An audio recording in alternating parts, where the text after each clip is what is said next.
Alright, welcome back everyone, it's your Code King Zaf here, back at it with yet another Battlefield time guide for BARUKA. Let's jump in, let's cover the build, the battle guide, and every single thing you have to know. Remember, there are timestamps on this video, so don't worry. So here's the build itself. Honestly, it's fairly standard. I mean, anytime there's a fire weakness, we always use essentially the same lineup when it comes to Gina, Connie, and Essel. It is very standard, as you can see right here. When it comes to your shadows, so you do have some options. When it comes to the one you want to use for the Shadows Authority, if you want Defense Pen and you want to basically risk the crit RNG, the randomness when it comes to your crit rate, you can use Bessie of course, but I do prefer using Igris for more consistent runs. Our fire team does of course need a lot of crits coming in to ensure their damage is peaking when necessary, that being on the boss of course. We want that coming in, so I do prefer having Igris right here, and I do want shadows like Iron and Bessie here as well for the defense penetration, which we do need. If you don't have, let's say, Bessie,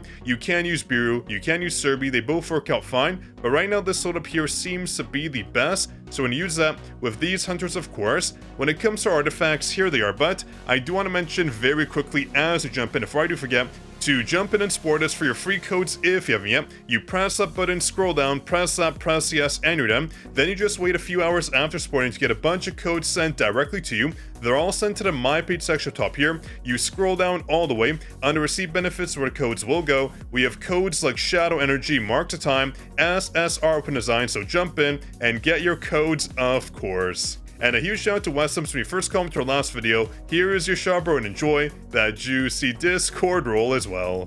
Now, going back to our build again, it's very standard. We have the Guardian set, we have the Aquamarine set for the bonus attack, we have the 2-piece Curse, 2-piece When It Kill, and 4-piece Executioner set. A lot of people will ask me, well, Zaf, what about the Obsidian set? We don't run that set just because of the man issues. We generally will not get the bonus when it comes to Obsidian, so Executioner works just fine. We only have to reach the 70% HP mark to get the bonus 60% damage increase, so this one is more ideal. For SL, we run this right here when it comes to Soul Analysis for more break coming in, and this right here again giving us major attack when we swap out our team members. 28% attack is a must of course. When it comes to Essel's weapon, we do use this right here to get more break coming in, because when our elemental weakness damage goes up, we get more break damage as a result, so use that. I know when it comes to Essel's weapon, you might say, well, Zaf, don't we get bonus attack? Well, in Battlefield time, it doesn't necessarily apply, so don't use that. Not ideal. When it comes to your cores, copy these ones here. So we want this core right here for Connie, because her E, her second basic skill, does proc the ultimate skill damage, giving us 20% bonus crit damage, which is a must of course. We want this as well for the bonus shields. Again, when we use our E, our second basic skill, we get the shields applied, giving us the bonus from right here, which is the damage bonus from Gina's Guardian set, which is perfect of course. And when it comes to SL and Gina, let me just copy these two cores here. These are the only cores that matter. This one, and these three. These are all a must. So there is the guide when it comes to the build. I don't think I missed anything important right here. We can jump into the actual battle result. We'll have two battles. I'll do one of commentary at half speed, and at the end of the video, you can watch it at regular speed if you want. So, as we jump in, we dash using Gina. Watch, dash, and we want to position ourselves right around here.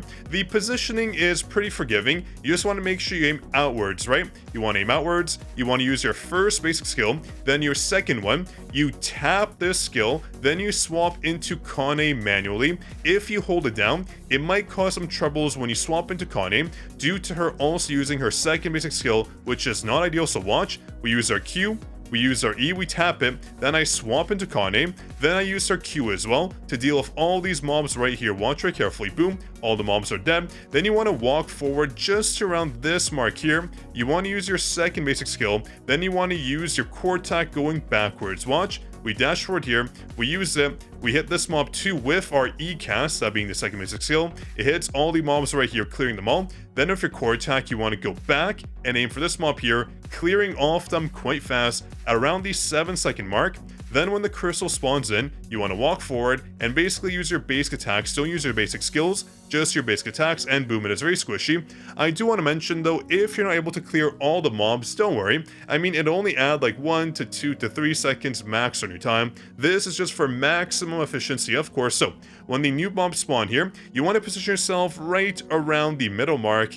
then they'll all dash forward towards you, and once they dash, you want to use your second basic skill to clear all of them. I would wait just a bit. I know it'll add like maybe half a second to your time, just because sometimes the mobs do stall. Very annoying, but it happens. So wait around a half second here before the mobs all dash in, then use your second basic skill and they all die. Perfect. Now when the mob spawns in the middle, you want to use your basic skill twice. You wait for them, they'll spawn, then you use it right here. Use it, boom, boom. They should die. If they don't, I mean, use your basic attacks if you want, that's fine. They should die afterwards.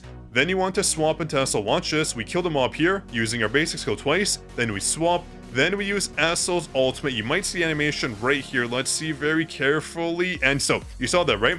Essel's ultimate was popped. Because she gets an enhanced effect when ultimate comes up, you don't want to use her ultimate during the actual phase. You want to use it just before the cutscene. That way, you do save out on time. When your ultimate is cast, the clock still keeps ticking away, which is of course not ideal. So when it comes to Baruka, what I do right here is, you'll see in a second once the animation goes away, you want to aim backwards using your second basic skill of Essel. You want to aim backwards, then you want to target on the mob here. Watch her carefully, you'll see why.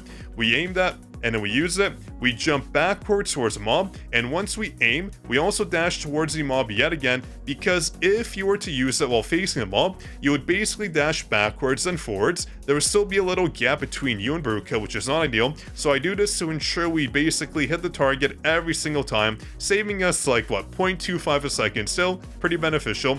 When we use that skill, it applies all the stacks here. You want to use your Q, then your core attack. Watch this, we use that, then our core attack comes out, and you want to get ready to dodge right here to get bonus stacks coming in. Watch, we dodge, we get the extreme evasion, and then the spears come out giving us more stacks right here. Watch, from 20 all the way to 30, which is beautiful, giving us more damage, of course. Then you want to use your basic skill again, your first one, then your core attack yet again, then your shadows, then swap into Gina, use your Q, use your core attack, and use your E. So watch this, the Q comes out, the core attack, then you hold down the E, then you swap back into Essel to basically finish out the break gauge here. Then you want to use her E as well, very important. So watch this, the break gauge goes down. We want to make sure we have that E up before we swap into Kane. So the second it's up, you want to use it, then swap. And I know sometimes Baruka will kind of dash away, no worries, you can chase them. Again, this added more time to my timer. We could have got a much better time, unfortunately, but I'm not here to grind out for 1 or 2 more seconds,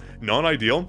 So get that E ready and get the swap into Kane ready. So as a cast, you want to immediately swap into Kane and use her Q. Boom, we use it. That way when the break animation comes up, you're still casting your skills. Then you want to do this rotation right here. Use your second basic skill, use that once, then use your core attack, then use your basic skill again, and again, and again. So you want to use that multiple times there, every single time it's up. Now, unfortunately for us, we're shy on our damage. Watch. We had 5% left. If we crit, which we really didn't here, if we crit, we would have made it, but it's unfortunate. It would have been like a 47-ish second run, especially considering that Baruka ran away. Could have been up to 46, but that's okay.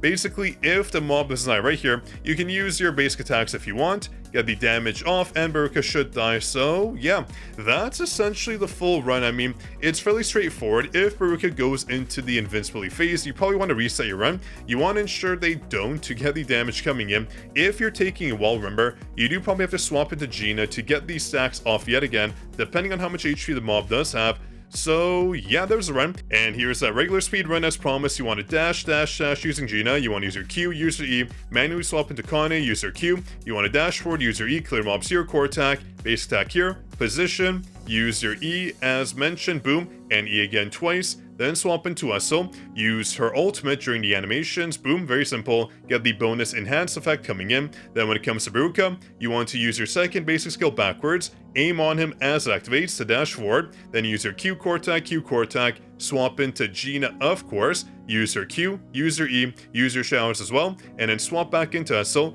get the brakes off while using her E before you swap into Kane. As you use it, swap right here, use your Q, use your basic attack, core attack, basic skill, core attack, and you should be good there. Spam your basic skill, and done. Well, you'd assume so if you beat the mob there, but usually you don't get the damage off enough, but that's okay. There's the run. Hope you enjoyed. If you did, drop your like. Make sure to subscribe that way. I do know you want more content like this. On that note, this is your Code King Zaf signing out. See you in the next video, of course, and don't forget to support for your free codes as well.